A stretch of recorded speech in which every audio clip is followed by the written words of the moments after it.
This is the Horse Radio Network.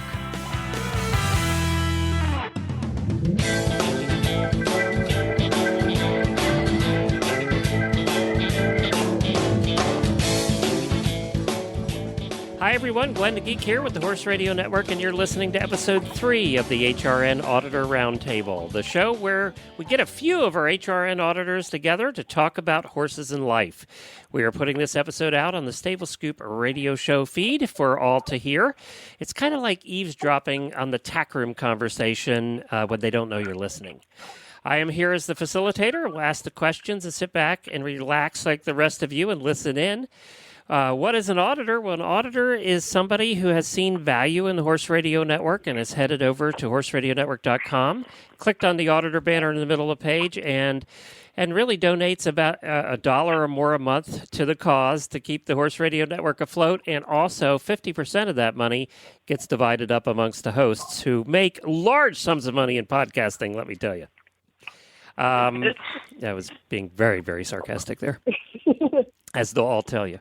So we partly do this because we love doing it, and we like hanging out with all of you. And our auditors certainly help make that possible. So thank you to all our auditors.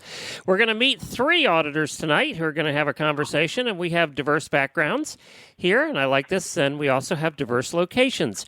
We have Dr. Ellen, who is one of our favorite doctors from all of New York City. Hi, Dr. Ellen. Hi. How are you? Good. Thanks very much. We like calling her Dr. Ellen because we just like knowing that there's a doctor that listens to the shows. Also, I'm sure there are many of us. You're our token listener from New York City. I don't know of any others. I'm sure there are some, but you're the one that we know about. So, yeah, I'm the one who likes to call in and listen right from my office, and I am truly located right in Midtown Manhattan. I don't know when you get any doctoring done. Oh, you see, all the time. Patients like to listen also. Okay. It's on the iPad right in the reception area. You're not a psychiatrist, are you? No. Because that'd be like torture, forcing them to listen in the office there. Oh, gosh. No, it's a diversion for them. And many people here in New York City don't know about horses. So when they start to hear about them and what they do and find out there are so many facilities nearby, they get really excited. That's really cool. But you don't keep your horses in the city because not many people do. No. Where do you keep them? I'm truly a city and country gal. I was born and raised in New York, did not grow up with horses, and it was something that my daughter got into maybe about 5 or 6 years ago. My horse boards upstate in a town called Gardner, about an hour and a half out of the city. We have a country home up there. So that's the country gal part of me, and we're in the Catskill Mountains. And he's He's about 17 years old, and he's a New Forest Pony Quarter Horse mix, and he's just great. Even for me, because I'm an older rider, didn't start to ride until only a few years ago, and my trainer just goes along with me, and I do my walk trot, and I'm perfectly happy. Well, then you were thrilled when you heard Jamie do her update on the DNA from Thor, her Mustang. Oh, my gosh, New Forest Pony. It had New Forest Pony in there. Part of what he has. That is right. That's right. That was fabulous to see because that's unusual. That was so cool because it's not something we expected for sure. Yeah. Now I saw you posting about a tornado in New York near your horse. What happened? Oh, my gosh. Last Friday, we got a tornado warning. I had just come up to the house from the city. I was upstairs, and the tornado warning was on my phone, and I looked out the window as the storm was coming over the mountains. And I just started yelling to my daughter, get in the mudroom. My neighbors had gone into the basement, and you could see the wind swirling on the back deck, and it lasted for a full 8 minutes. I was very lucky. My neighbors were not so lucky. All the trees came down on their trailer, on their home. The horses were good. Now, I have horses right next to me also. They're not my horses, but my neighbors. And they went into their little stable, and they seemed to be fine, but it was just pretty scary. Who thought tornadoes in Ulster County in New York? Oh, my goodness. Wow. Well, I'm glad everybody was okay. It's something so tornadoes, I think, for me, are the scariest. I've lived through most natural disasters, and they're just scary because you don't know when they're coming. You don't know if they're going to hit you. It's just scary stuff. Yeah. Yeah. Well, now, Hurricanes also. well, now we're going to head a little bit north, and we're going to go up, and we're going to visit Ken in Canada. Hi, Ken. Greetings. So good to talk to you. Now, Ken, tell us a little bit about you and your horsey self. Well, I guess I started riding when I was 14, and when I was a little bit older, teenager, I was a full-time working student, and I vented. And I guess I've been back riding now for the last 6-7 years, and I've been mostly doing dressage and a little bit of jumping. And what did we see you post last week? Oh, yes. I did a show for the first time in 20 years. Yay! Yay! Congratulations! So what kind of show and how'd it go? It was actually like a horse trial. So what they had here was the dressage was judged, the show jumping was judged, but the cross country was optional, which I did do. So it's kind of like A one-day event, kind of. Yeah, it's all done in one day. Yeah. So how'd it go? It was fun and terrorizing, all wrapped up in one. Boy, it's all And I forgot- everything's different when you get older, isn't it, Ken? Oh my goodness, yeah. I forgot just how much preparation and work is involved. Yeah, and how much stuff and how much just everything. Yeah. Yeah. So you got safely around the course? Yes. Yeah. And you didn't jump Yeah. out of the dressage ring? No. Good. No. It was a success that way. Yeah. Yeah, good. Those are the little things that you count that you hope for after 20 years off. Yeah. Now, were you thrilled? Were you excited? Were you nervous when you ended the day? Did you say you wanted to do it again? I would say all of the above, because it certainly is nerve-wracking and a little bit stressful, and but yeah, I would definitely do it again. Tell us It was worth it in the end. Tell us a little bit about your horse. I have he just turned 7, Clyde Thoroughbred Cross, and he's a gelding, obviously, and he's fantastic. Very calm, level-headed, easy to train. God, he's built like a tank, too. He got a lot of the Clyde in there. Yeah, well, he's 17 hands, so... Yeah, Wow. And he's good-looking. I was looking at your picture going, oh, that's a cool draft cross. Yeah. He got the coloring of the Clyde, too. He's chrome all over. He's really good-looking. Yeah. Yeah. Very Yeah, cool. lots of chrome. Very cool. So how long have you been listening to Horse Radio Network? I would say I've been listening for probably the last 4 or 5 years. And which shows? Horses in the Morning, Stable Scoop, and the Dressage radio show mostly. And then the other ones kind of here and there. Okay, very good. Well, let's meet our third, I almost said contestant. What do we win? I'm so used to playing game shows on the Horses in the Morning. Let's meet our third auditor, Mona, who is from Georgia, right up the road from me. Yep. How are you, Mona? Sweating my butt off here in Georgia. Yeah, it's a little toasty. It was over 100 here today. So, Mona, tell us a little bit about yourself and your horsey experience. Okay. Well, I started riding when I was like 7 in Germany. My mom was a dressage trainer and Grand Prix level rider. And I rode over there for a few years, and then we moved to the States, and I got my first horse, was a Morgan Cross. And I had her for a while until I was 15, and I got out of horses, and I haven't owned one since then. I'm turning 30 this year, and I have barely sat on a horse since then. Are you getting the itch?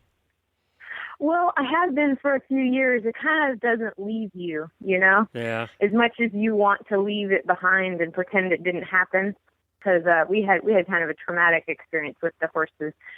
So I kind of tried to forget it, and I couldn't forget it, and it doesn't leave you. So I started searching, and I found Stable Scoop.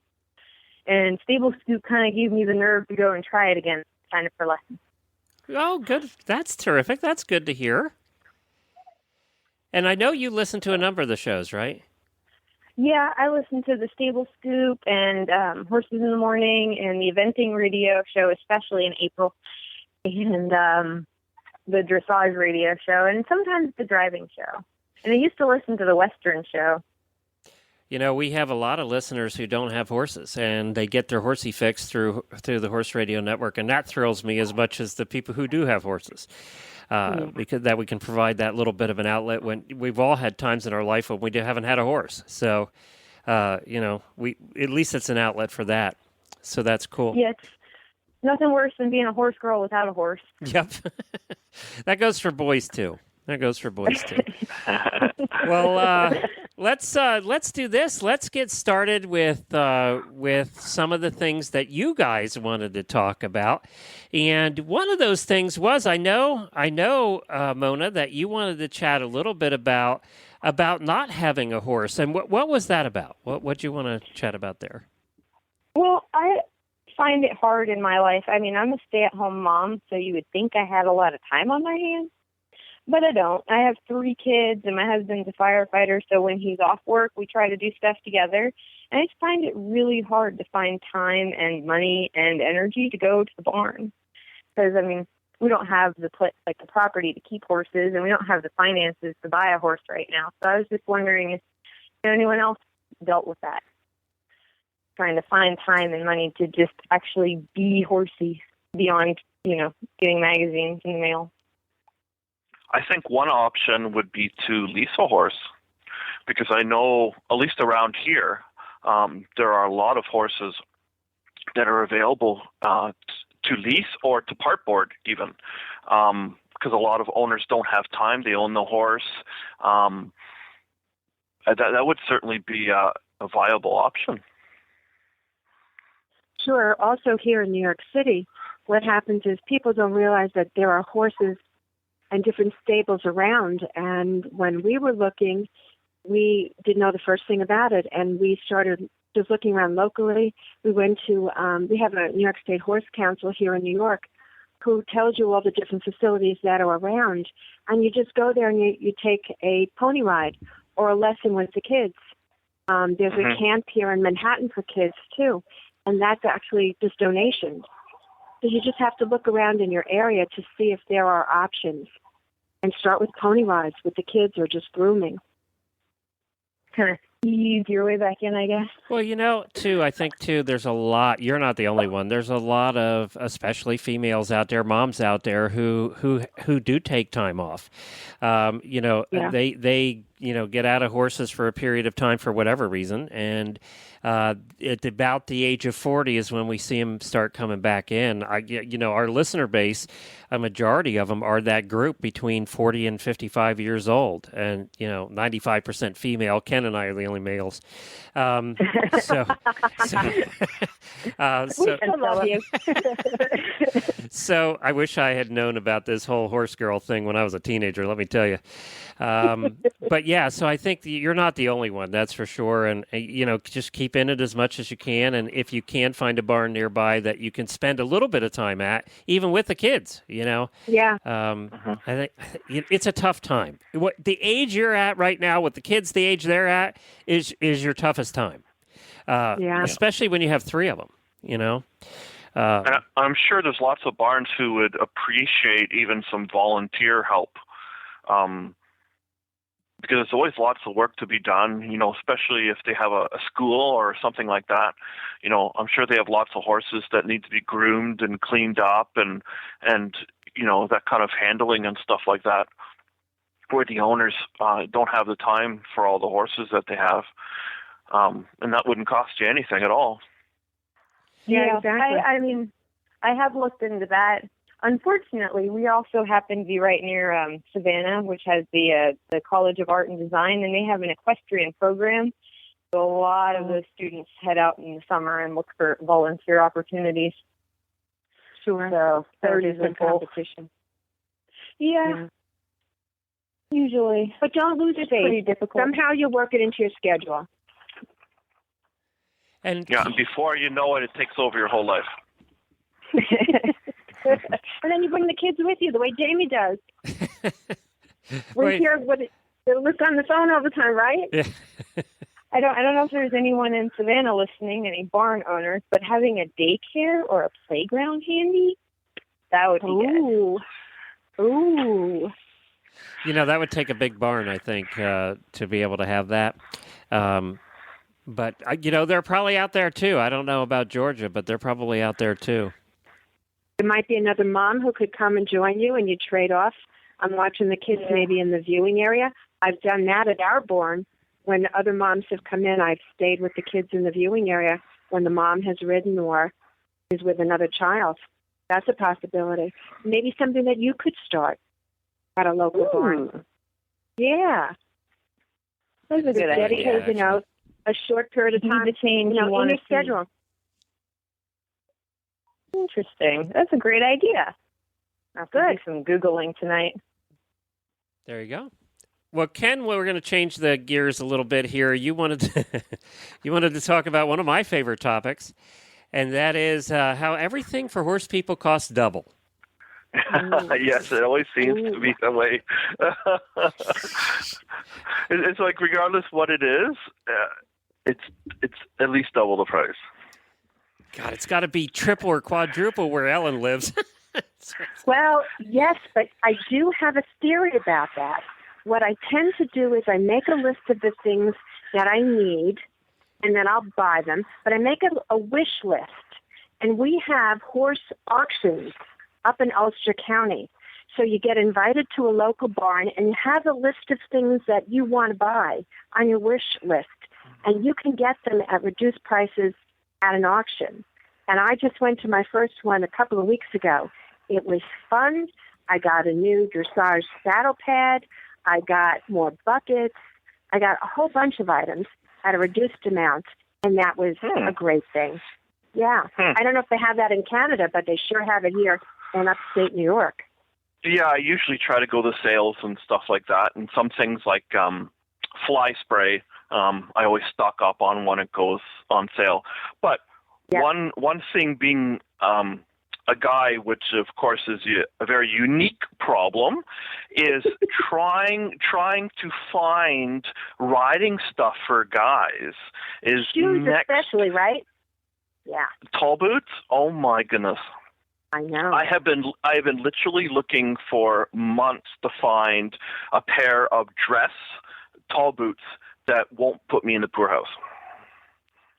If you're a woman, you can walk into any tack store and buy one, no problem. Walk in, walk out, find one, no problem. Basically, the only option for me at this point is to get a custom pair made. Oh my gosh. And of course, they only cost like $1,500 for a custom pair. Sure. I got a pair of breeches I only wore once. I can send to you if you want. Yeah, they're hard to find too. When I do find them, I always stock up on them. You mean you don't like hot pink riding tights? Not particularly, no. Ken actually looks good in breeches, though. There's very few guys that can pull them off. I just can't do it. I have to disagree with you. I like breeches on just about anybody. Yeah? Yeah. Yeah, I do I tried too. to get my husband to get a pair, and he won't. I'm with him. We don't even have a horse. That's his excuse right now. Ladies, behave. I'm with him. Ellen, what did you want to talk about tonight? I wanted to talk about the therapeutic value of horses, because that was one reason why I was so drawn to them, in the sense of when I walk into a barn, there's a characteristic smell to that barn, and it just gives me such a sense of peace. And it's not just the barn upstate that I board at. It happens to be a beautiful barn in a small town. It's even the barns here. If you walk into the local, even the horse carriage stables here, that's just a familiar smell of the horses, of the feed, of the hay, and it's a heady thing for me. I don't know if the others feel that way too when they're in their barn or when they're around the horses. And also just grooming the horse. Sometimes I'll be just so busy and tense, and I'll drive out of the city up to the house, and the first thing I want to do is go into the barn and just go straight to the horse, and I'll just stay in the stable, just stroking him or checking him out to make sure he's fine, and then just start brushing him. The winter coat, an hour and a half to come off with the shedding device, but the time just flew. And I've heard many other people say that it's a calming experience for them, or therapeutic, or riding does that for them. I don't know. I'd be interested in how Ken feels and Mona feels, because I think there are a lot of people who feel that way. I would definitely have to agree. I bet you if you measured my blood pressure, it goes down when I'm at the barn. The problems of the world disappear when I'm at the barn. Yeah. For me, I don't have to go on a holiday. I just have to go to the barn. Oh, I agree with that. I definitely agree also. Being away from horses for so long, it was 10 years before I even had the nerve to go see a horse again. And I just walked into the barn, and the smell and the air and the horses just munching on their hay, just it brought back everything. The feeling of calm and just being home. And as you go into the barn more frequently, where you are in Georgia, there will be good memories and there will be bad memories. And you will take your time going back to it, Mona. Yeah. Yeah. And find some peace in it and some satisfaction. Sure. Yeah. Talk about that a little bit, if you want. Well, horses was my mom's thing, and then it was my thing, and we did it together. Yeah. And my dad left when I was young, so it was just me and my mom. And sorry, she was in an accident with one of our horses. Yeah, and it's been so hard, and I just got rid of them. I just couldn't look at them anymore. And I sold them and our trailer and our truck, and I used the money to pay for her funeral. And then I just turned away. So it's been hard coming back. But it's something that you want to do. We can hear that. Can't stay away. Yeah. And why is it you think that you can't stay away? I don't know. Horses are, they're like a mirror. You look at them, and they look at you with their big eyes, and they just know. Yes, and then it'll be something that'll give you peace and happiness with your children as you move, but you do it in a slow fashion. And then it'll come back to you, all the joy that you had in the past. And I'm sure there are other people that feel similarly too. I had fallen off my horse, and I was very afraid to get back on. And everybody had said to me not to do it. And then I said, I have to. And then my trainer said, just get back on and do it. And that's, you just take one step at a time. Mm-hmm.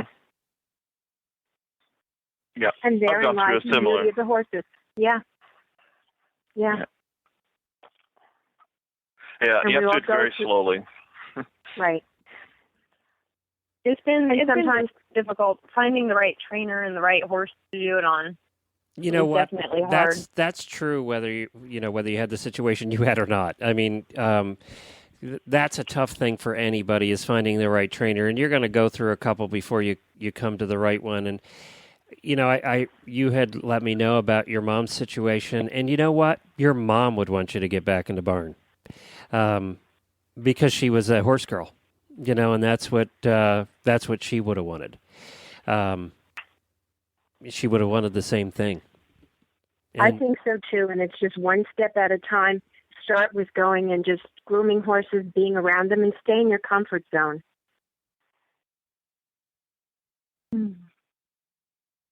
Yeah, well, But again, I definitely can't stay away.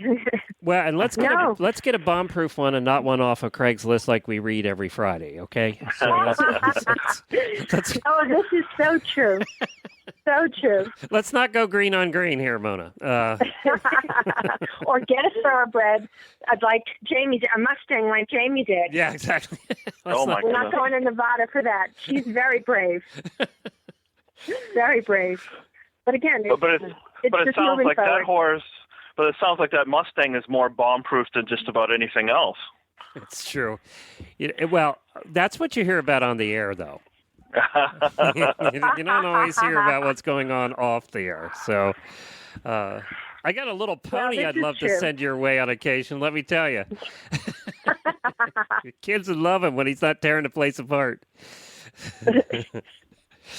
I came across a video of Scooter in that water swale, I guess. It was after a storm. Yep. And I put it on my Facebook today because I thought it was the cutest thing. Mona, you should take a look at it. He's just rolling in the water.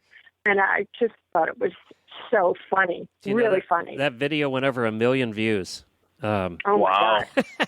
That just that Wow. little video of him rolling in the water was the most viral thing we've ever had.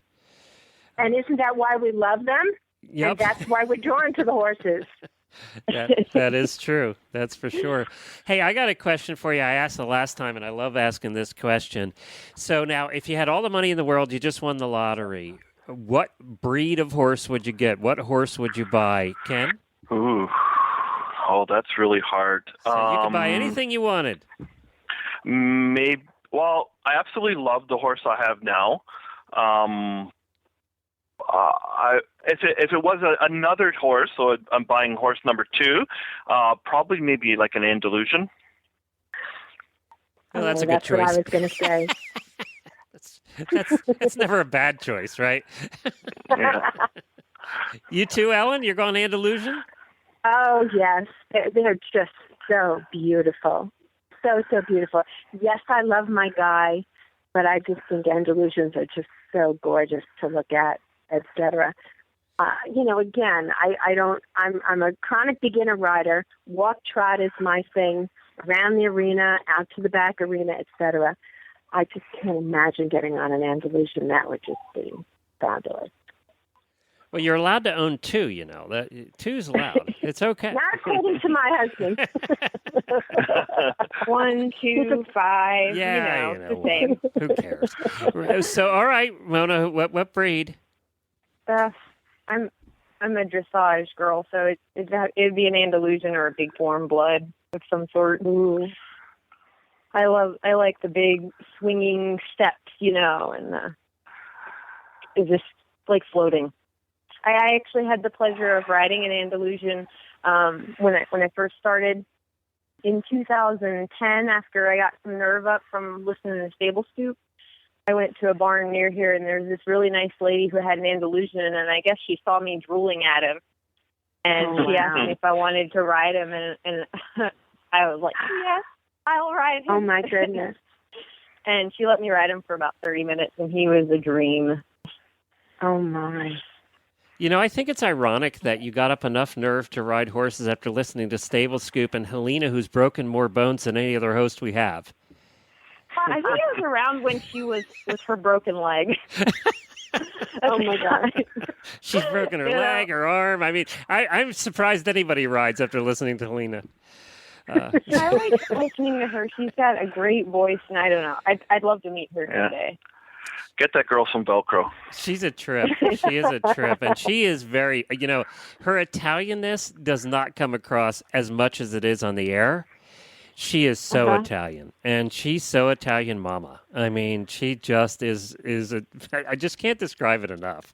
She talks with her hands, and she gets loud. She's just Italian. And, we love her, of course. Hey, I'm half Italian, Glenn. Well, there you go. And you're both from New York, right? I'm talking with my hands now. And you're both from New York. Oh, I didn't realize she was from New York. Oh, yeah.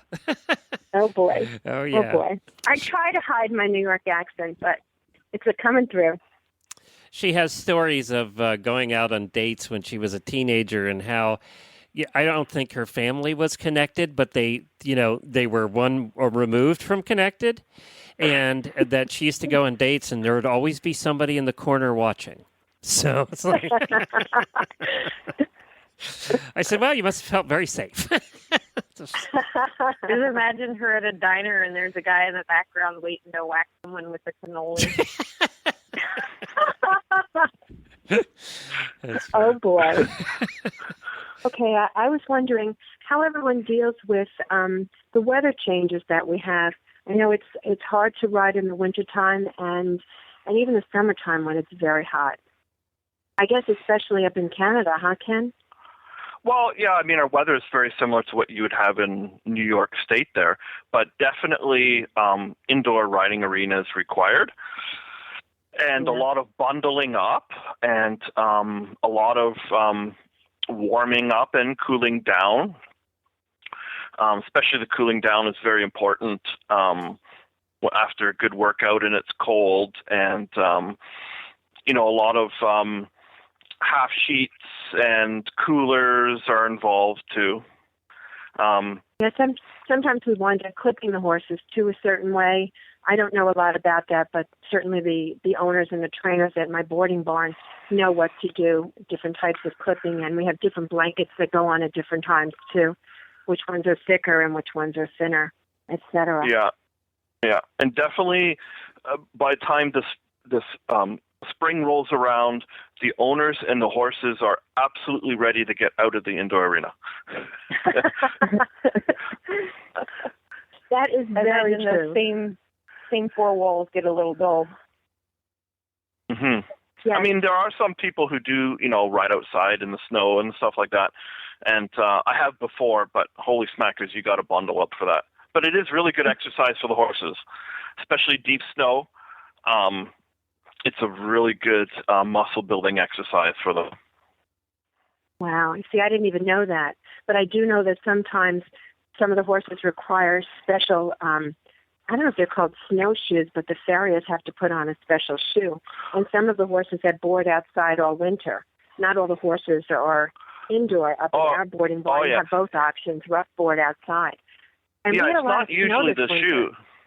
It's not usually the shoe. What they usually do is put something beside the shoe, like to the inside of the shoe. Yeah. Like a pad, so that the snow doesn't snowball in their shoe. And then that really causes a problem. Then they can injure their foot and stuff like that. My guy is barefoot. Issue with snow, or is that just ice? And we don't get any snow here in Georgia. It rarely gets under freezing. At least but you're your not summers missing are much. hot. But how do you ride in the summertime? You must have to ride really early in the morning or really late at night. Yeah, around here, you can't really do anything between 10 a.m. and like 5 p.m. in the summer. Wow. Like today, we had a heat index of 107, and it's just too hot to do anything. Having a lit arena is nice, because then you can just ride in the evening or at night. Oh, see, I never thought about that. And a lot of the horses go, they're staying in the barn during the day with fans and misters and everything, and then at night let them do turnout. That's what we have. We have reverse turnout. Yeah. Makes such a difference for them. And then when they come in the morning, they're very mellow, and you can just get a quick ride in at like 7:30 in the morning, 8 a.m., and then they stay in all day, and then they go out again at night. Makes for a happy horse. It does. Yeah. And then in the wintertime, you get flopped again. Yeah, we have to. It doesn't really get cold here. Yeah, we have to do all of our riding before like 9, because it just gets so hot and humid that you just have to do that. Oh, wow. And even in the evenings, like last night when I went outside, it was 91 degrees at 9:30. So you really have to do it in the morning. That's the only really cool time. Jamie just sent me her forecast today. They're going to be 115 Thursday and Friday. Oh my gosh! Wow! It's a dry heat. It's a dry heat. Oh, my brother lives in Vegas. They say the same thing. It's a dry heat. It's not so bad. It's still 115 frickin' degrees. That's correct. Way too hot for me. Now, when you have such hot temperatures, how can you make sure that your horses are hydrated enough? That is what you do have to be careful of that. We have automatic waterers here. So outside you can't tell, and that's not good. So it's what Mona said. We bring them in a lot during the day, and then we watch what they drink. Plus, we give them our own concoction. We give them what we call soup. We just put we just take some alfalfa pellets, and we just we dissolve them in water. Put a half 2 or 3 gallons of water and dissolve them in there, and then we give them that. They think it's soup and they love it. They slurp it up. So we'll do that once or twice a day. We have automatic waterers, and sometimes the Himalayan salt licks we put up. It's something that you really have to watch. Yeah, make sure that they're I love automatic waterers as a horse husband because you don't have to carry buckets or do hoses. But not knowing what they drink is bad. So we check them. We do the old skin test too. For hydration, because that really does work. And if they're inside, we look to see how many times they've pooped, how many times they've peed. You can kind of tell in the stall. Outside, not so much, but that's generally how we tell too. And there's always a staff member. I'm just lucky I have a great boarding barn. There's always a staff member or the owner is there to check on them. Now, you guys get hot up there. You'll get hot up your way, even in Canada. I guess not that hot. Oh, yeah. No, not that hot. Yeah. No. Yeah. But you have mosquitoes the size of elephants. Not where I am. No? Okay. No. Well, that's good. You probably have more bugs and stuff down in Florida, I would think. Well, I've been to Minnesota in the summer, and they just have mosquitoes that are unbelievable. But they're more near the lakes. I don't know how it is for you, Ellen, but no, we have mostly flies. The mosquitoes are not too bad. We have a pond on the premises of the boarding barn, but it's more the flies. So I tend to use the natural sprays, which I prefer, but we have to worry about Lyme disease. That's what we have to worry about up there. Oh. There's a lot of deer around. Yeah. So you worry about Glenn that. Knows all about too. Right, Glenn I know knows all about Lyme. And I had Lyme last year.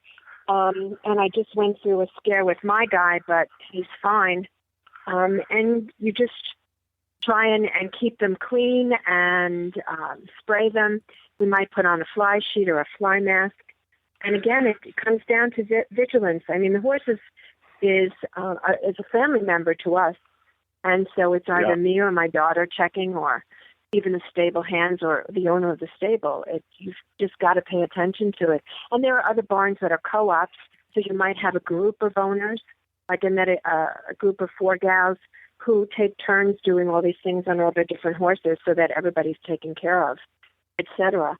And that's important. And we do it because we love it. It's a passion to take care of them. And you just deal with the environment as best you can. Yeah. I do have one question. I do have one question for Glenn living in Florida. I don't know if it's true or not, but I've heard of sand colic in Florida. Yep. That's true? Yep, that's true. Because you feed them, they're eating grass all the time, and we have no dirt. It's all sand. So our whole farm is nothing but sand, and which is really nice, by the way, after it rains, because in a half an hour you can't tell it rained. We have no mud either. So we have no mud at all. Imagine that. Oh, that'd be nice. That is a lovely thing because the sand, when it dries, you just go and it's off. You don't have to worry about it. But we do have sand colic, something we worry about, and they do make products for that you give them in their feed. And we use flax. Actually, ground flax is also good for helping them avoid sand colic.